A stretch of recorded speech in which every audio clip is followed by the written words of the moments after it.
pertama kali pakai sepatu hak tinggi itu setelah masuk Garuda pertama kali. Jadi seperti kalau film, kalau Dono Kasino itu si Dono pakai sepatu hak tinggi seperti itu. Nah, itulah saya gitu, aneh gitu kan.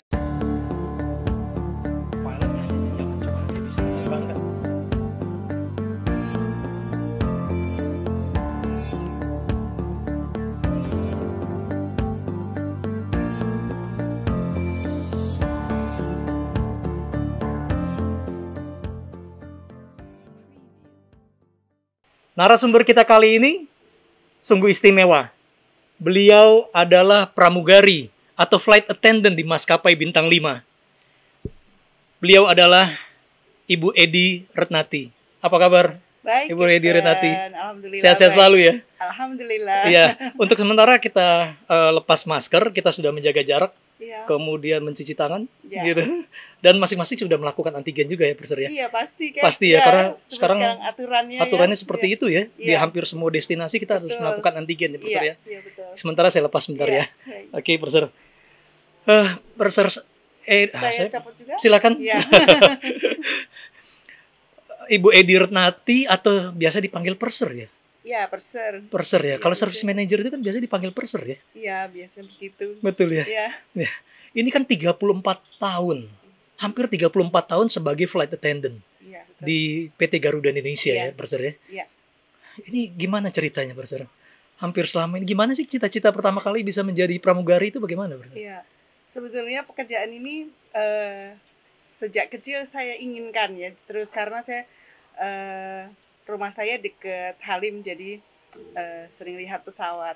Baik. Terus tapi saudara saya itu semuanya deket-deket, jadi nggak bakalan naik pesawat kan, semuanya dengan mobil bisa, Betul. paling dengan kereta atau bus bisa. Jadi keinginan itu terus menerus dari kecil, terus begitu agak besar orang tua minta saya untuk kuliah dulu untuk menyelesaikan. Oh, awalnya malah kuliah dulu setelah lepas Iya. SMA ya, Perser ya? Iya. Baik. Terus sebetulnya saya cita-citanya tuh ingin naik pesawat gitu. Naik pesawat tapi mau kemana gitu Betul. kan. Terus saudara saya itu ada yang kalau pulang terbang itu ngasih oleh-oleh coklat. Terus saya lihat, Dari luar negeri lagi ya? iya kan dari Singapura, sepertinya tuh jauh sekali nih. Dari mana Om gitu? Dari Singapura gitu. Karena Om saya itu tinggalnya di Halim, Oh, jadinya kadang-kadang dioleh-olehin tas kecil. Yang sekarang itu kalau orang bilang magic bag ya, Iya, betul, tas betul. untuk belanja itu. Iya, Tapi goodie dulu, bag gitu ya ya. dulu di Indonesia kan belum ada yang tas yang dilipat sampai jadi kecil gitu. Benar, Saya benar. senang sekali gitu. Terus Karena kalau memang dulu kalau nggak Halim atau Kemayoran ya. ya dulu dulu ya? masih di Halim, Di itu Halim, saya, ya? saudara saya waktu Baik. saya kecil itu, jadi saya masih SMP kelas 1 kalau nggak Iya. salah itu. Jadi senang gitu, terus dapat oleh-oleh payungnya kan pakai rinda-rinda, di Indonesia belum ada itu seperti itu. Ini senang sekali, jemputan gitu, enak sekali, pergi hanya seperti itu gitu. Betul. Nah itu ingin sekali, tapi setelah itu saya kuliah dulu di sastra Prancis, terus Baik. itu mungkin menjadi kelebihan ya untuk pada saat kita untuk tes, Betul, untuk betul. masuk Ada JKT, kelebihan bahasa ya di situ ya? ya itu Hmm. ya. Terus ya udah, perjalanannya sebetulnya saya dulu itu nggak seperti perempuan karena saya belum pernah pakai hak tinggi. Terus Tomboy lah gitu oh ya. iya, jadi saya kalau pertama kali pakai sepatu hak tinggi itu setelah masuk Garuda pertama kali. Jadi seperti kalau film, kalau Dono Kasino itu si Dono pakai sepatu hak tinggi seperti itu. Nah, itulah saya gitu, aneh gitu kan. Jadi karena Betul. biasanya sepatu cat. Jadi awalnya kuliah di Semarang ya, Perser ya? Iya, betul. Ah. Dan daftarnya pun dari Semarang. Oh, dari Semarang Iya, gitu. iya. Itu baca di koran Kompas pun saya terakhir waktu saya di Jakarta. Baik. Pas libur kan ke Jakarta. Terus saya balik lagi ke Semarang tanpa sepengetahuan orang tua saya mendaftar untuk menjadi Pramugari itu ya. Betul. Dan di situ saya nggak punya pakaian yang seperti perempuan gitu. Iya. Akhirnya saya dijahitkan teman saya dengan tangan karena besok pagi itu ada Ada tes tes untuk ya. penampilan kan Betul, pertama. betul. Kan soalnya Dan harus pakai rok dan segala ya macam ya itu harus ya. roknya di atas Lutut lutut lagi. ya gitu. Terus pakai ya seperti wanita. Saya nggak punya. Saya bawanya sepatu cat. Iya, iya. Pada saat di situ tuh hak tinggi saya nggak punya gitu kan. Akhirnya pada saat akan tes itu saya pinjam dari salah satu yang calon flight attendant juga untuk tes menjadi pramugari. Terus boleh nggak saya pinjam sepatunya gitu? Ya kalau muat gitu. Terus akhirnya karena bukan sepatu sendiri saya buka sepatunya. Di situ kan memang disuruh buka sepatu, Betul, jadi tanpa betul. sepatu. Soalnya ukur tinggi badan segala macam ya waktu itu ya. Terus jalan, terus dengan tasnya pun saya pinjam di situ. Iya. Nah begitu ini tes karena di situ apa saja sih yang diteskan? Ada yang menceritakan nanti tesnya pertanyaannya misalnya lapangan terbang di mana, jadi saya Nama-nama tahu bandara ya. lah ya gitu ya. Dan justru yang memberitahu saya itu nggak lulus. Malah nggak lulus. Ya, dan pada saat itu karena sebenarnya saya waktu itu yang ngetes itu terlambat datangnya, terus akhirnya siang. Bagaimana? Apakah akan tesnya hari ini atau besok? Semuanya menjawab besok. Jadi kan punya waktu lagi untuk tes untuk persiapan berikutnya. Ya. Betul. Ya. Akhirnya keterima di Garuda Indonesia. Garuda Indonesia ya sampai kesehatan selesai dan berangkat ke Jakarta. Nah, itu pertama kali saya naik pesawat. Karena diberangkatkan dari Semarang itu oleh Garuda dengan pesawat Fokker pertama kali. Betul. Itu masih Fokker 28 waktu itu ya? Iya, Fokker 28 dan saya wah cantik sekali ngeliat pramugari. Karena waktu itu memang cantik itu pramugarinya ya, senang sekali. Terus dibagikan koran kan, di situ pertama kali bagikan permen dan koran dulu. Saya ingat nih, korannya itu pada dibawa pulang, pada koran itu saking senengnya itu. Jadi karena kami berlima dari Semarang itu ya, yang keterima ya. Dari rekrutmen itu berapa orang ya? Di atas 1.000 kalau nggak salah, terus 150 akhirnya jadi 5 orang. Hanya jadi 5 orang ya. Gitu, akhirnya ke Jakarta untuk melakukan training di Jakarta. Untuk training di Jakarta. Itu gimana? Mulainya gimana? Mulainya semua karena sudah tahu kita sudah pasti akan di Duri Kosambi, kita sekolahnya di dulu namanya masih Pusdiklat ya berarti? Pusdiklat ya. Terus cari kos-kosan di situ di area sekitar situ ya. Baru orang tua saya baru tahu kalau kamu tuh daftar gitu. Ya. Terus ya udah keterima, tadinya kan iseng-iseng juga karena itu sudah hari terakhir saya mendaftar. Terus, akhirnya alhamdulillah dari situ saya senang sekali udah bisa menjadi calon flight attendant waktu itu ya. Proses belajarnya sendiri berapa lama Profesor waktu itu? 3 bulan. 3 bulan. Ya, dari semuanya dari basicnya ya, dari knowledge untuk ini product knowledge, aviation, terus apalagi ya, bahasa Inggris. Banyak semuanya, terus safety semuanya harus lulus. Setelah itu lulus baru flight training. Setelah itu langsung melakukan flight training ya? Ya, flight training ya. Gitu. Ya. Kemudian setelah lulus berarti sebagai junior flight attendant. Junior flight attendant ya. Itu berapa lama waktu itu Profesor sebagai junior flight attendant? Kalau dulu kita hanya terbang domestik terus kalau junior hanya domestik ya, nggak ngerasain keluar negeri ya? Iya, domestik, terus ya Fokker, DC-9, ya kan? Terus habis itu baru setelah 1 tahun kita sekolahkan internasional. Baru pesawat wide body waktu itu ya? Nah, terus wide body-nya juga hanya B4. Ya, Airbus AB4 ya? Terus kecil-kecil, terus baru setelah itu sekolah senior. Baru jadi senior. Tahapannya dulu seperti itu, internasional, senior, terus ada dulu setelah senior, terus sekolah bisnis kelas gitu ya. Karena bisnis kelas ya, dulu ada peningkatan setelah itu ya. Itu ya. Ya. Kemudian sampai dengan posisi saat ini adalah sebagai purser atau service manager. Flight service manager. Itu ada tahapan-tahapan lagi ataupun ada sekolah lagi? Ada. Kalau Kalau dulu kan menurut apa ya, setelah sekian tahun misalnya 8 tahun jadi asisten purser, terus setelah itu menjadi purser gitu. Kalau dan karena kebutuhannya, eee, karena lama ya jadi, rekrutmen saya menjadi purser itu tahun 2012. Oh, 2012. Baik. Dari sekian tahun bekerja Ya. pada tahun berapa ya kalau berapa tahun ya saya kerja 12 berarti saya baru 8 Dari awal 9 9 ya, ya hampir ya antara 19 9 ya. 9 tahun ya 9 kerja tahun di ya. flight service manager itu. Baik, itu Jadi prosesnya ya. di usia 25 usia bekerja 25 25 tahun bekerja setelah, ya, baru menjadi flight service manager ya. ya. Makanya Ya, purser itu, wah itu senior sekali ya, Iya, gitu ya. iya. Pengalamannya sudah demikian banyak Iya. ya purser ya. Tapi yang untuk sekarang lebih cepat kan karena Baik. kebutuhan. Karena Jadi, kebutuhannya ya, memang kebutuhan. pesawatnya juga tambah banyak Iya, ya. iya, Dengan betul, rute betul. banyak, Betul, pesawatnya iya, juga banyak, iya. akhirnya dibutuhkan purser juga ya. Purser, ya. Baik. Selama menjalani tugas gitu, ada suka duka nggak purser?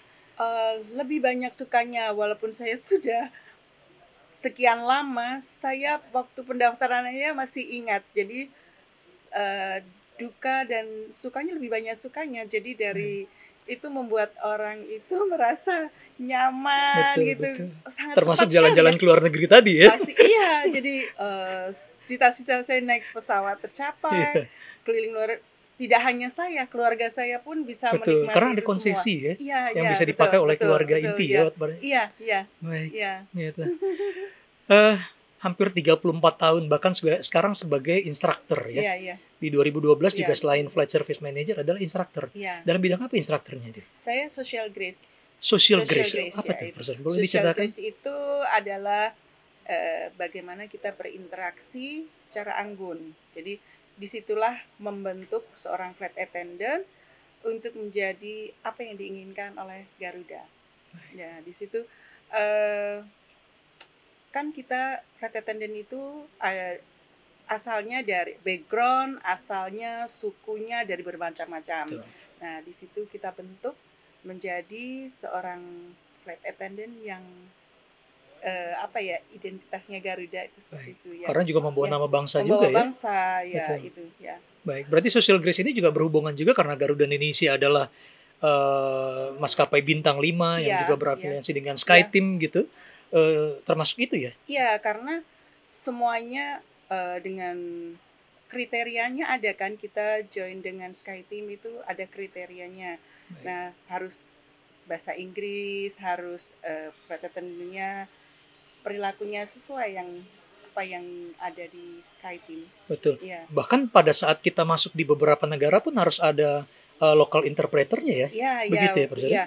Itu local interpreter waktu dari tahun 2013 itu mulai ada dari foreign yang ada dari Cina, betul. Dari Korea, ada dari Jepang juga ya pada saat itu ya. Iya. Baik, gitu. Iya. Tapi dengan saat ini kan saya lihat sudah tidak ada lagi local interpreternya mereka ya gitu ya. Foreign interpreter ya. Sekarang betul. Ada dari Indonesia ya. Dari Indonesia, karena dari Indonesia juga sudah banyak ya. Baik. Dan kontrak kerjanya juga sudah selesai ya mereka ya. Baik. Seperti itu. Berarti dididik juga bagaimana berbicara dengan bahasa.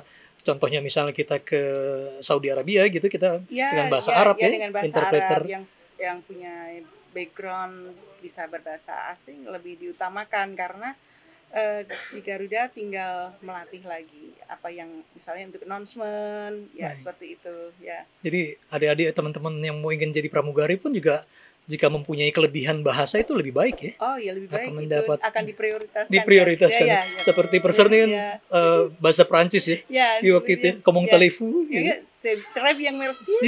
Seperti itu ya. Iya. Baik. Nah, ini sedikit kita bicara mengenai jenjang karir daripada pramugari, Profesor.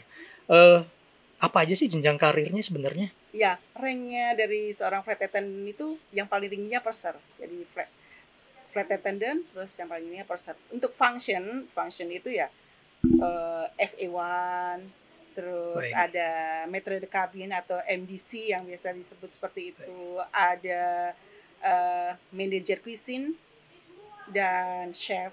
Itu chef, kalau chef itu untuk apa first class, kalau manager cuisine itu untuk business class. Oke, Sama agak seperti ya itu. mirip, Ya. hampir bermirip, tapi Iya.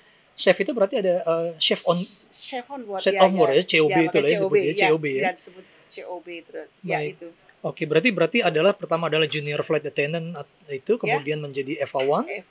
FA1 itu ya functionnya. Functionnya adalah ya sebagai FA1. functionnya. Jadi kalau ranknya ya flight attendant dan purser. Purser Ya, gitu ya. purser Di tengahnya itu ada MDC atau metode kalau itu functionnya, functionnya yaitu itu dipakai pada saat apa MDC itu? MDC itu dipakai pada MDC itu kan adalah koordinator di setiap kelas. Dia bertanggung jawab dari aspek safety dan service di area.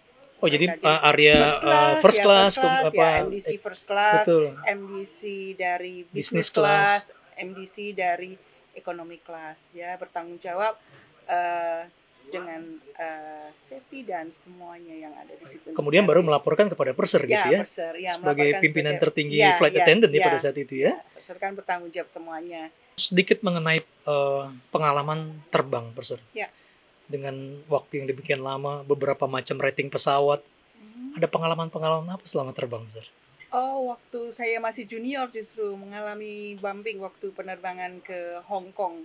Jadi sudah baru terbangnya internasional, terbangnya ke Hong Kong itu, terus kan air clear turbulence ya, jadi tanpa ada pemberatan, tiba-tiba langsung kita mental semua, dan itu agak mungkin beberapa detik ya, tapi sudah berantakan semua dari troli karena kita pada saat itu pada serving juga. Baik. Dan yang ada di lavatory itu berantakan, makanan pun sudah tumpah semua.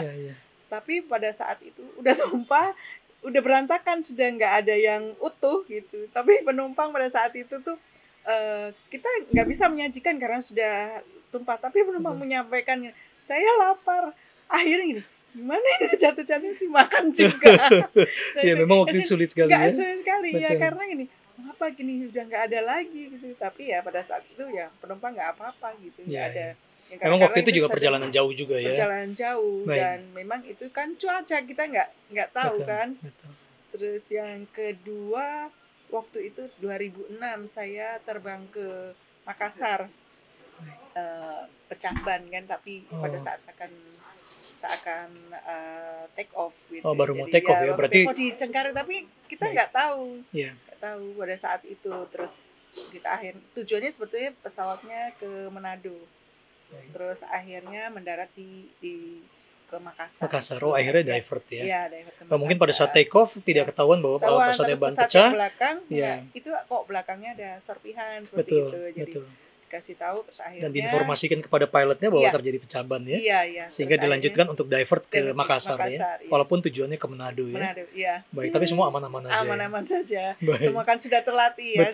Betul. Walaupun keadaannya kan panggilan ke kokpit tuh ada rasa deg gitu kan, tapi tapi kita kan sudah berlatih, jadi ya itu sebelum, memang pentingnya pada saat kita akan terbang itu mereview kembali apa yang semuanya sudah dibekalkan, semuanya bagus untuk safety semuanya ya, itu memang harus review diri sendiri, mendisiplinkan diri sendiri untuk review ya sebelum berangkat. Dan flight attendant itu kan setiap 1 tahun sekali harus melakukan recurrent baik recurrent ground ya gitu ya. Betul ya. Dan di antara itu juga ada safety emergency procedures yang harus dilakukan ya. Iya, dan ada comcheck kan ya. Betul, ada comcheck juga, melakukan loncat dari dalam pesawat ke air dan segala macam ya waktu itu ya. Betul. Sekarang juga ada joint training dengan kokpit ya. Iya, gitu betul. Jadi apa yang harus dilakukan, Kapten pasti lebih tahu kan fungsinya dengan seperti itu lebih bagus gitu. Jadi kita akan kerjasama dengan jadi kerjasama, kemudian CRM-nya pun juga tetap terjaga antara kokpit dan flight attendant ya Profesor ya. Gitu. Kesehatan juga setiap 1 tahun sekali ya. Iya, 1 tahun sekali. 1 tahun sekali ya. Baik. Berat badan semuanya ya. Betul. Sesuai. Soalnya ada BMI-nya juga ya. Jadi kalau gendut sendiri, langsung sudah. Itu beruntungnya kerja di Garuda, selalu diingatkan seperti itu kan. Jadi proporsional. Betul. Baik, ini kita sedikit bicara pandemi yang terjadi saat ini Profesor. Ada pengaruh nggak dengan profesi flight attendant? Karena kita setiap saat di rapid, bagi saya tuh merasa saya pede gitu. Karena ada swab apalagi Baik. gitu. Jadi pulang ke rumah pun saya merasa aman. Baik. Kalau terbang luar negeri dari berangkat, pulangnya pun di swab.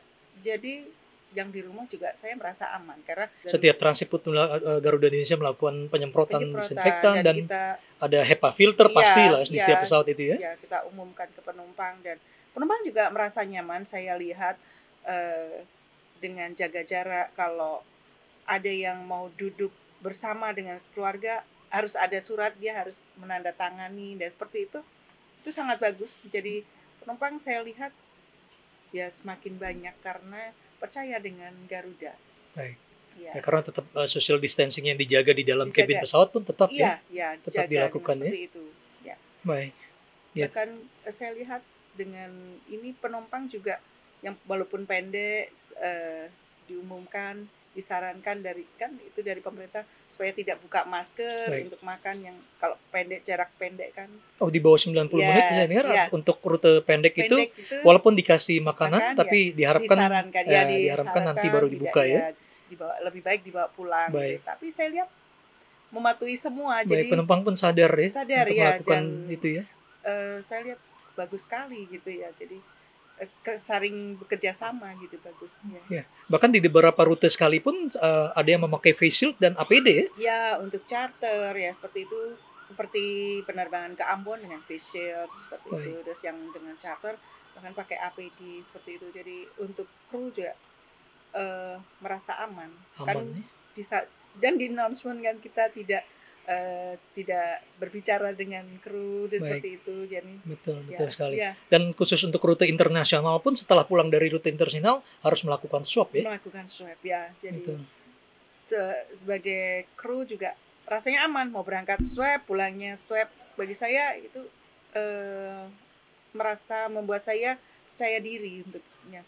Pulang ke rumahnya itu kan kita kan ketemu keluarga. Yes. Nah, seperti itu udah di swab kan, nah, seperti itu jadi. Betul. Ya. Gitu. Kembali lagi 30 nih tahun depan mau pensiun ya Bro Sir? Iya, nggak terasa. Kok ini? Oh, cepat sekali ya, saking Betul. senangnya terbang. Dan saya ini kalau ada orang yang nggak menyukai, saya tanya kalau yang masih terbang itu sangat suka, walaupun yang kadang-kadang ngajar yang habis Grafida ya, habis itu melahirkan saya tanya, itu ya. kenapa, kan motivasinya apa gitu Bang? Saya senang mencintai pekerjaan. Ada yang berarti kan semua senang walaupun sudah melahirkan seperti itu, meninggalkan anak kecil gitu, tapi dia ingin bekerja karena pekerjaan ini kan sangat unik ya. Setiap saat saya mungkin paling tidak yang penerbangan terpendek itu setengah jam saya berganti, lihat penumpang itu ganti. Betul. Terus pada saat ya memang pekerjaannya orang tidur kita bangun gitu, tapi uniknya juga pada saat kita makan pagi di Jakarta, siang di Singapura, bisa mungkin kuliner, makan malam, ya. Iya, bahkan makan malam mungkin di Amsterdam gitu betul, kan. Jadi betul. mungkin kalau orang lain makan malam di mana? Di Amsterdam. Ini sombong sekali. Padahal ini pekerjaan yang ini ya, unik. Ciri pekerjaan ini. Besoknya jadi, udah makan pecel. Makan pecel balik lagi. Apalagi lagi. kalau ke daerah pasti kuliner. Nah, itu kalau nggak menjaga tubuh.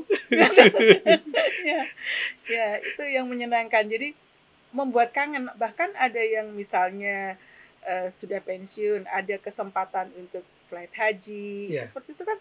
Ingin itu bukan karena karena kangen aja. Betul, kangen terbang, ketemu dengan teman-teman ya, seperti itu ya. Nah, jadi dengan kondisi yang boleh dibilang hampir pensiun di tahun depan, kira-kira masih punya target yang belum tercapai nggak, Bro Sir? Target yang tercapai atau ingin dicapai? Sepertinya saya terbang sudah, terus untuk haji sudah, untuk umroh setiap saat sudah, terus untuk untuk berbagi sudah. Saya ingin memperbaiki ini aja, beribadah. Baik. Meningkatkan dan beribadah aja. Baik. Lebih baik ke situ aja yang karena kalau beribadah saya nggak pernah bisa memperbaikinya, karena ya nggak bisa setiap saat seperti orang-orang lakukan. Betul. Gitu ya. Selama ini hablum minannas, sekarang saatnya hablum minallah. Iya. Gitu. Iya. Baik, Bro Sir. di acara podcast ini. Ada Iya. terima kasih yang belum tersampaikan? Mungkin akan ada yang disampaikan? Ya, pertama kali saya ingin ya puji syukur kehadap Allah karena telah memberi kenikmatan yang selama ini yang saya impikan, semuanya berjalan dengan nikmat, dan apa yang saya inginkan itu dikabulkan gitu. Terus kepada orang tua keluarga yang memberi support saya untuk bisa selalu bisa terbang terus. Terus yang ketiga Garuda, tentunya Garuda yang membuat saya seperti ini gitu, merubah semuanya, merubah dari kehidupan saya, dari perilaku saya, semuanya itu Garuda yang merubah. Karena orang semua dididik dengan sangat bagus di Garuda itu, sangat bagus dari yang tadinya dibentuk di Garuda, kita berempati dengan orang lain, berbagi, terus berperilaku baik, selalu positive thinking, open mind, terus menerima kritik dari orang lain, terus ingin selalu berubah, itu ya itu ada di Garuda.